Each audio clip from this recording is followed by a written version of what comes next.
Welcome to the Ask Domnat show every Monday, Wednesday, and Friday at 8 a.m. Eastern. The fastest 30 minutes of your day to make you an overall more informed person. My name is Dominique Pereira, but you might know me as Ask Domnat. Today, we have an amazing show, and I have a question for you guys. It's a big show today. I really want to get you guys more involved in one decision that I am thinking about, I've been considering, and I want to go over it with you guys personally, showing some sort of transparency with the audience. And hopefully you guys will help me make either $1 million decision or $1 million mistake. So what am I talking about? Well, let's get into the rundown first. On today's show, we're going to talk about the news you need to know here for February 11th, 2026. The news you need to know. It's going to be a quick one. There's a lot of news coming out, but it's obviously something a little different that I want to do there. And then here's the decision I was talking about, guys. Should I sell my farm? Teca Farms. Should I sell it? We have new interesting information about the farm, and you guys have been with me down this road for a while, and I want to know, and we've been seriously discussing, I haven't made a decision yet, should we sell it? But the first thing is, let's get into the news you need to know, February 11th. So, Black History Month, all about Black Power. There's a lot of stuff happening today. But what happened today?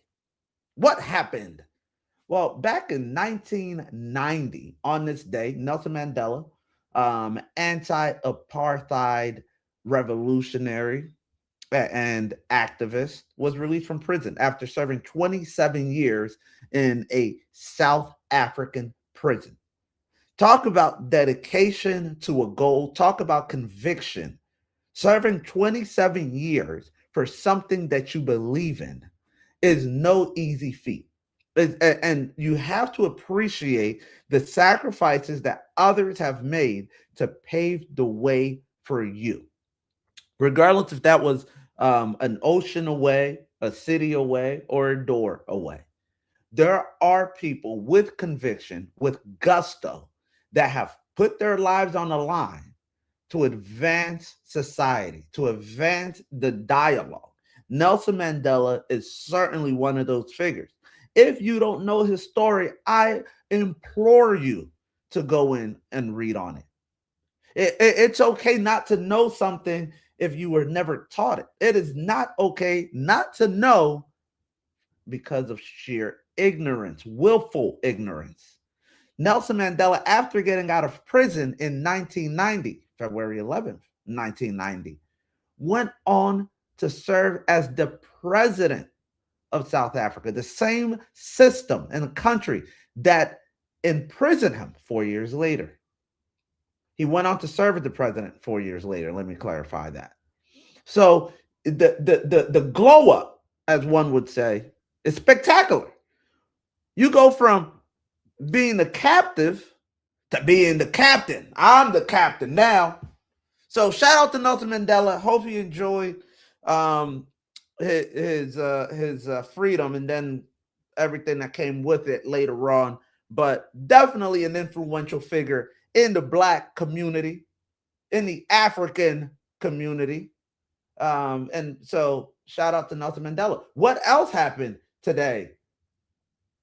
Back in 2012, February 11th, 2012, we lost one of the greatest vocalists to have ever lived in modern history, Whitney Houston. Whitney Houston tragically passed away. I don't want to speculate on the reason, but Whitney had some habits that that were part of her identity later on. especially as the evolving media. Whitney Houston, Michael Jackson were one of those people, or some of those people that we just started to really follow their entire life. They were cultural icons in the community. That we couldn't get enough of them before the internet. Everything about Whitney Houston was captivating, from her talent to her tragedy, simply captivating. And the reality is, we need more artists out there that have pure, raw talent. Not all of the flashy blah blah blah. We need artists that have just this raw talent that is undeniable.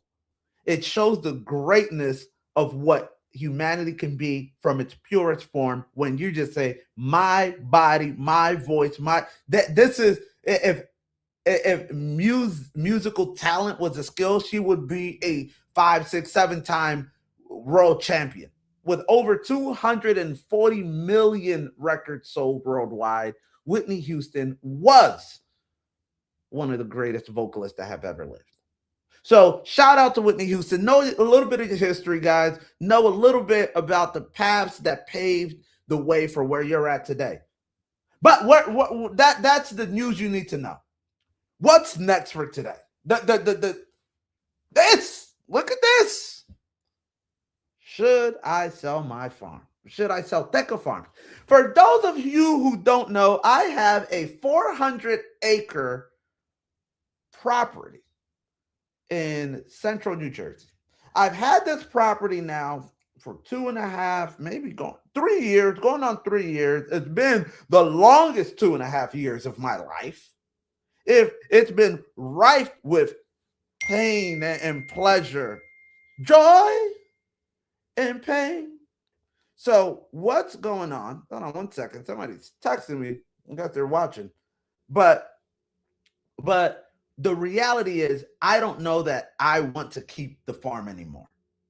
And what I want to do is look at my life after the farm.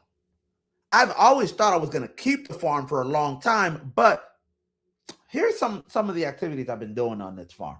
This is got that on video. Nah, no. This is definitely.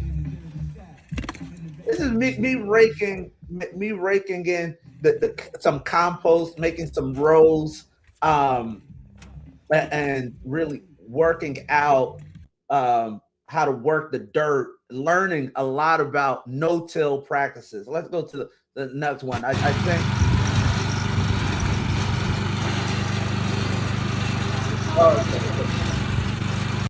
Yeah, so this is me getting some of the dirt ready to make some rows, and clearing some dirt. Now we are technically tilling this, right, to prepare it for the first time, but after I did all that, let's see, it worked out. It looked nice for now, right? Like I was proud of that. Took me a little bit longer than I probably wanted, but I've enjoyed this part of farming. I've enjoyed it, guys. This is what I had in mind. Go out there, boom. I couldn't really grow anything to save my life. What I didn't enjoy is what comes next. What I didn't enjoy, let me share my screen here, is some of these projects, infrastructure projects. This is a dirt project that I've been working on, or a road project. These are just some, let's see if I play this video here. This is, if it plays for you guys. Sometimes it just decides, no, I'm not gonna decide to play for it. This is me separating rocks and dirt, and let's see here. Yeah. All of this. It's been a headache of a project. I've had machines, like, I mean, I can't tell you how many machines I've had out there. I've had people, like, everything's broken down. I've had fines. I had to pay engineers. It's just the city, the state, all of this has been a headache for me. Scientists, this guy with this nonsense and doing dirt tests and all of sampling, making sure that we're compliant. It's working in New Jersey has been so rigorous. So what a joy or hardship when I got this message here. When I got this message that my property has gone up an estimated $950,000.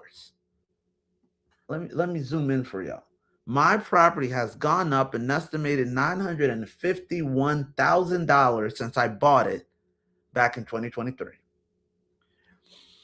$951,000, and I've paid some of it off, and I've certainly improved it. There's a lot of improvements that we've made, so that's almost $1 million that presumably I can get, and that's on the 1.4 million if I sell it at that.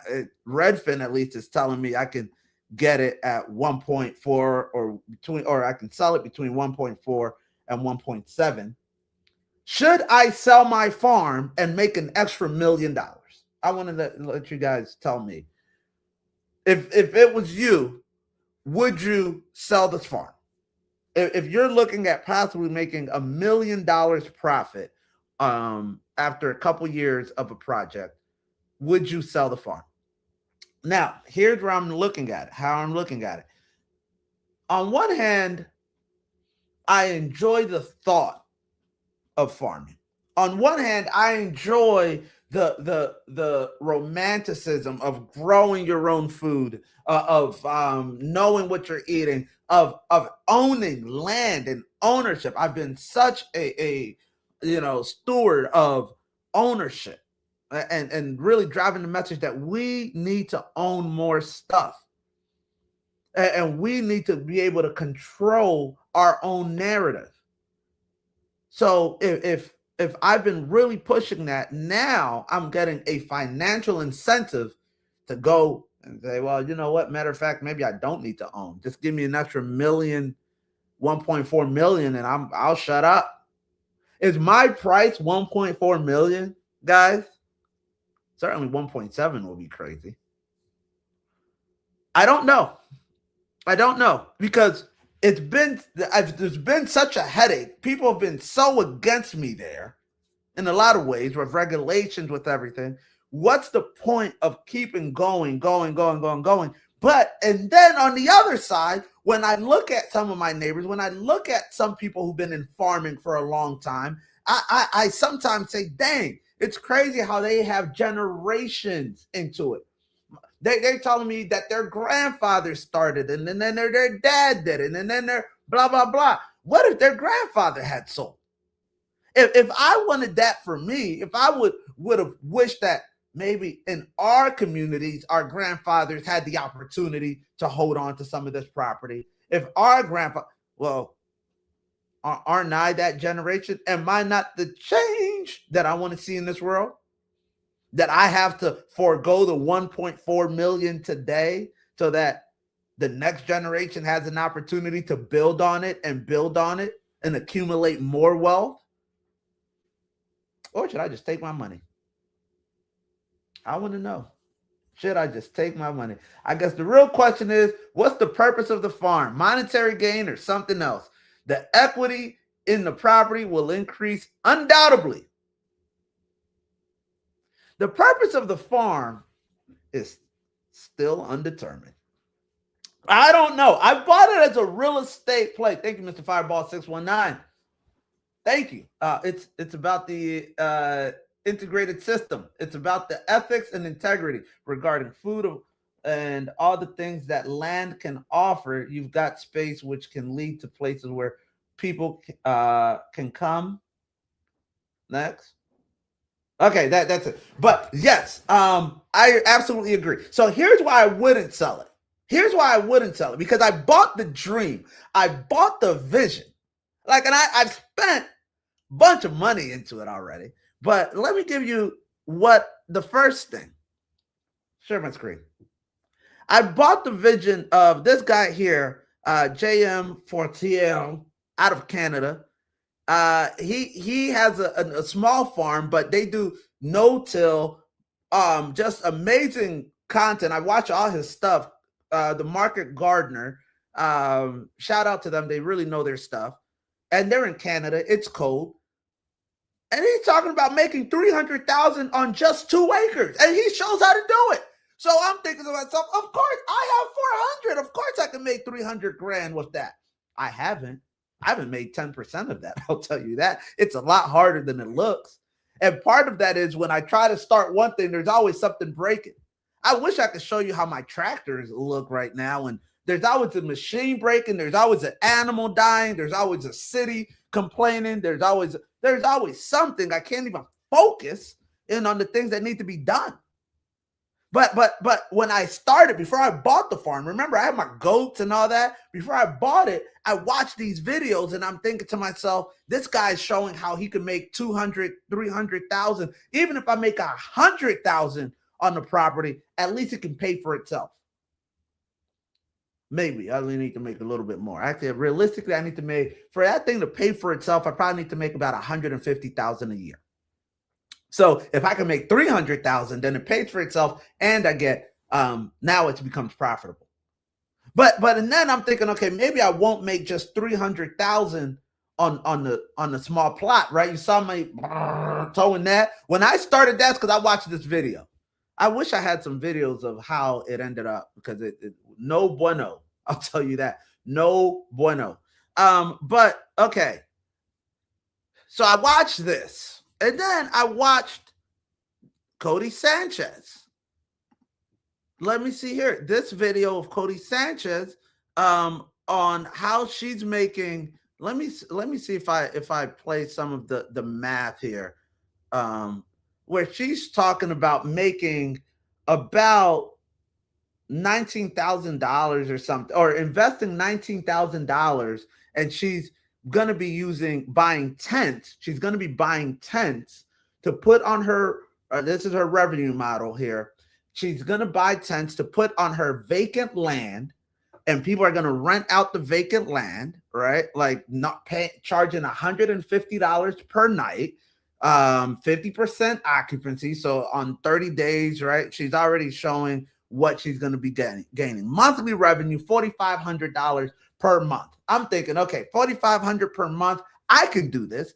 And guess what I did? I went out and I bought the tents. I started charging. I started doing all of that. I'm like, Cody, you got me. I believe the dream. She's making roughly annual income with 2 tents, $54,000 a year. And I'm thinking to myself, well, for now, if I do the market garden stuff that my other guys showed me, I do this, I'm ringing in the money. So what did I do? I went and look, I let's see if you guys could see this. This isn't a great picture, but I got the tents. I got the events going. I got, let's see if I can zoom out. I got the events. I'm charging 150 something a night. Kids are coming out. Families are coming. Look at that. Nice setup. It's happening, guys. I'm following the Cody Sanchez principle.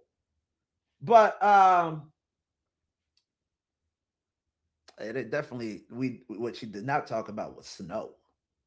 She did not talk about how cold it gets in those tents. She did not talk, because I ended up having to buy. She didn't talk about how bathroom would become an issue. And for those who, let me see if I have a good video of this tent. Let's see here. We've sensed these videos aren't necessarily great, but we've added more stuff, made it more cozy, blah blah blah. We put a furnace and a heater in there, but those were my revenue models. Okay, so just if you're staying with me, my first revenue model is the crops and livestock. All right, on 2 acres, 3 acres. If you've been to the farm, you know that the open field is where we were cropping and livestock. And if you've been to the farm, you see that the goats, the sheep, the ducks, the pigs, the whatever, they're there. So I'm thinking to myself, eventually I'm going to make some money off of this. You see the fire pit area where the tents were. The snow destroyed them. So you see that it's there. You've also seen how difficult that road is. I couldn't spend too much time and effort on that project because guess what? I needed to spend more time and effort on the other stuff too, getting revenue. So now, right, we got the crops and livestock almost set up, but it's not really going great. We got the tents up, but the weather, people only want to stay for the spring and summer, possibly fall. And what do you do with the rest of the year? Winter is a tough month on the farm. I would have shut it down, but guess what? I have animals. I have needs that I need to be met. So I need it there. But those expenses, the mortgage always continues. You always have expenses. I just paid my property tax bill. It always needs, you need to feed the geese, no pun intended. So now I'm looking at a farm that I've been building up. People have been coming out. They've been enjoying it. If you've been to the farm, let me know. If you've liked it, if you see the vision, let me know. People come out there and they tell me, Dom, I see the vision. People bow and arrow. If you're part of my insurance company, there is nobody that bow and arrows out there. Nobody. But if you're not part of my insurance company, how fun was that bow and arrow? How fun are the ATVs? But now I got some random person telling me that they got 1.7 million. Maybe they're like, this guy's making too much noise. He is trying to liberate too many people. He is trying to unify too many people. How do we shut somebody up like that? Well, we tried to put Nelson Mandela in jail. That didn't work. So what are we going to do with him? Pay him. That might work. It might. So I don't know what I'm going to do, but I do have a plan on how to take the money out. Oh, and then the last thing. So what do we have? We have, if you know the farm, if you know the game plan, and I'm going to be breaking this down in particular for you guys in the circle community. I'm going to break down how I plan to make money in March, start in March, because February just sucked. February was awful. January, awful. Trash, basura, no bueno, bad hombres. Running a farm in winter, it's like the worst financial decision you can make in life. It's like buying a boat and then deciding to drill a hole on the side of it. That's how efficient running a farm in winter is. So, but we did get to the gazebo. My guy, Mr. Fireball 619, helping me out with that. Gazebo is going to be on deck. And why did we get the gazebo? For events and weddings and just the events that are going to be happening. Because, okay, so you guys, I listened to the small farms guy. I listened to Cody Sanchez and doing the tents and making all that. And then I went here. Let's share my screen. June Farms. I went here, June Farms. Look, they're on 100 acres, but they started small. They've grown. They got a Netflix series now, so they got all these little cabins and stuff. And if you've been to the farm, you know what we have and what we don't, right? But we can have a little something here. But what do they have here? Their weddings. I'm not even gonna go to the parties and activities, right? Like they're just on a different level. But we have a tent, or we had a tent. Our tent. No bueno anymore. The wind beat us. But weddings, if you go to weddings on June Farms, and then you go to pricing, let's look at what my calculus was, where I was like, let's see if I should keep this. Well, let's just do proposals. If you just want to propose at the farm, $650 plus tax and gratuity. I don't know. Okay. So what do you get? Optional surprise party following proposal in the coupe bar for $100 a person. Jesus Christ. But if you want to propose, you're looking at $650. Professional photographer to capture moments, guided farm tour, whatever. We can do this, guys. If you don't think we can do this at Teca Farms, then you don't know me and my ambition. But that's $650. That's not a bad for a Saturday. How many proposals you think I can knock out? We got 400 acres. On a Saturday, On nice weather, we can probably do 3 or 4 proposals at one time, different areas of the farm, different times. Cool. But let's go into, that's just a proposal. Let's go into their smallest wedding package. What's their smallest wedding package, which is the brunch package? Let's go. Look what I was looking at. Their brunch package, $125 a person plus 8% tax, whatever. That's called that. That's just, I'm never going to count that because that goes to the state. But $125 a person plus 20% freaking gratuity and 15% coordinator fee. So call that an extra 35%. And it's up to 75 guests, right? So, and kudos to June Farms. I love how they do their stuff. If you can afford it, good for you. And I want to get to their level to some degree and offer this to people. But 75 people at just $125 per person, that's $9,300 plus the 0.20%. Oh shoot, not 93. I'm just going to do a flat 9,300 times 0.2 plus 9,300. Ooh, 9,300. Sorry, plus what was it, like 1,100? You're looking at 10,000 plus another 15. So you're looking at June Farms for their smallest wedding package close to 13,000. And what do you get? From 11 to 4 p.m. From 11 to 4 p.m., 1 hour for arrival and ceremony, and 4-hour service, cocktail, brunch, celebrating inside the pony barn, not even the big barn, the pony barn. Open bar, blah, blah, blah. Then you can add on other stuff, chairs and shuttle, additional hour for $2,500. If you have over 50 guests, you will be charged $100 per person. I don't know. But at the same time, for $15,000, that is not a bad day at the farm. And that's what I wanted to do. And then if you go to their most expensive package, it's a 3-day package starting at $50,000, $49,000. Prices can range up to, and I'm sorry, starting at $29,000. Before it used to be more, but it range up to $50,000, depends on the date, because I was looking before. And again, 20% gratuity on $30,000. 20% gratuity is $6,000. So, and on $50,000, 20% gratuity is $10,000 for 3 days of just having. And what do you get? Yeah, you get check into the cabins, but you have to buy those separately anyways.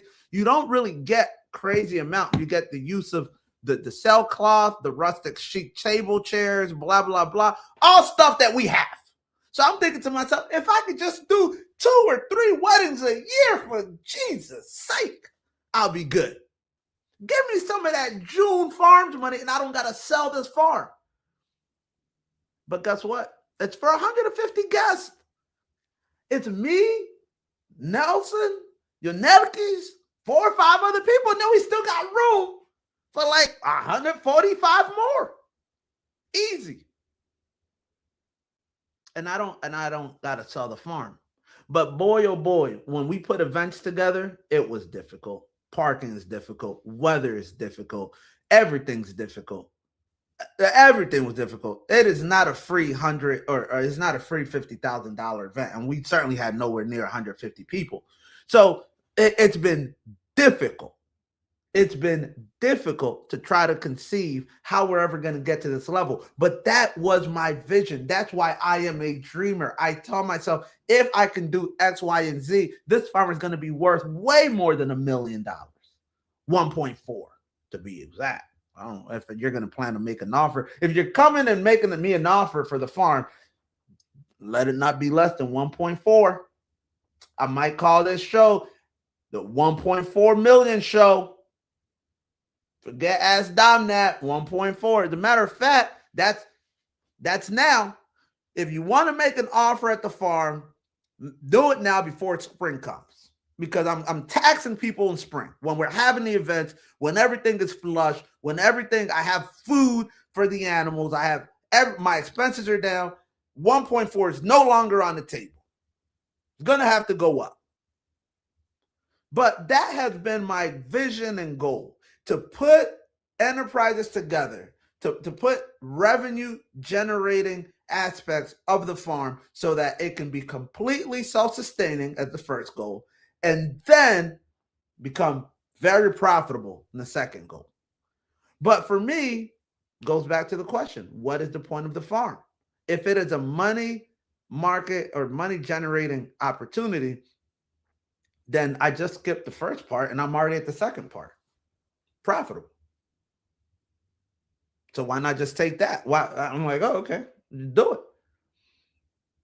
Well, before I leave you guys, here's the problem with that. Here's the issue that I have with that.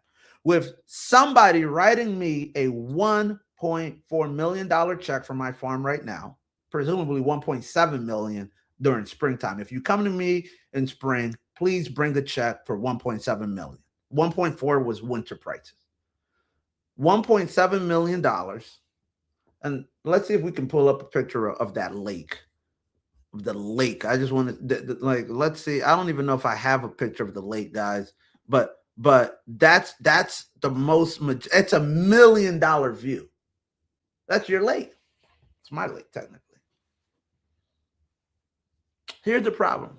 If you give me a check right now for $1.7 million and you own Teca Farms, I'll hate you forever, but good for, yeah, I'll have my money. What am I going to do with the money? I'm just going to go out and buy another business. I'm going to go out and buy another farm. I'm going to go out and what am I going to do with the money? Put it in the stock market? That's not fun. I can't go visit the stock market and feed it. I can't bring people to the stock market. What is the point in just hoarding money? To leave it to some kids that I don't got? Or the point to get some sort of financial freedom, to get some sort of distance between you and all these conspiracy truths. But what's more important than your body, than the food that you consume? Now, granted, I know I can go to farmers market and just buy other stuff, but there is a sense of pride in feeling connected with the land. There is a sense, it's joy. How much is my joy worth? And before I can guarantee, I can say, you know what, for me, $100,000, I'm good. I'd rather be joyful than have $100,000. $200,000, I've made $200,000. I want to show you guys how to make $200,000. And if you follow this content, you will. But you see how this is a real estate play, right, guys? If you've been following the channel, and I'm going to go over this in the circle, please guarantee you that I'm going to break this down to you guys in the circle community, free for the first 100 members. Guys, I've been busy, so I haven't jumped in there yesterday. But I am going to break down how I plan to extract the money. Take that 1.4, 1.7. The bank's already willing to give it to me. I have not taken it because not all money is good money, but I have a $1.4 million line of credit available to me that I can take and parlay it into growing the other aspects of the business. So there is a way for me to extract the money and the value of the farm without actually selling it. And that's what I might do. But I don't know that that's the right decision. Should I just sell it? Should I take the money and walk away? And if you guys can help me come up with that answer, it'd be greatly appreciated. And maybe you'll have it between now and the next time you watch the Ask Dom Nat show, every Monday, Wednesday, and Friday at 8 a.m. Eastern, the fastest 30 minutes of your day, to make you an overall more informed person. My name is Dominique Pereira, but you might know me as Ask Dom Nat. See you at Teca Farms.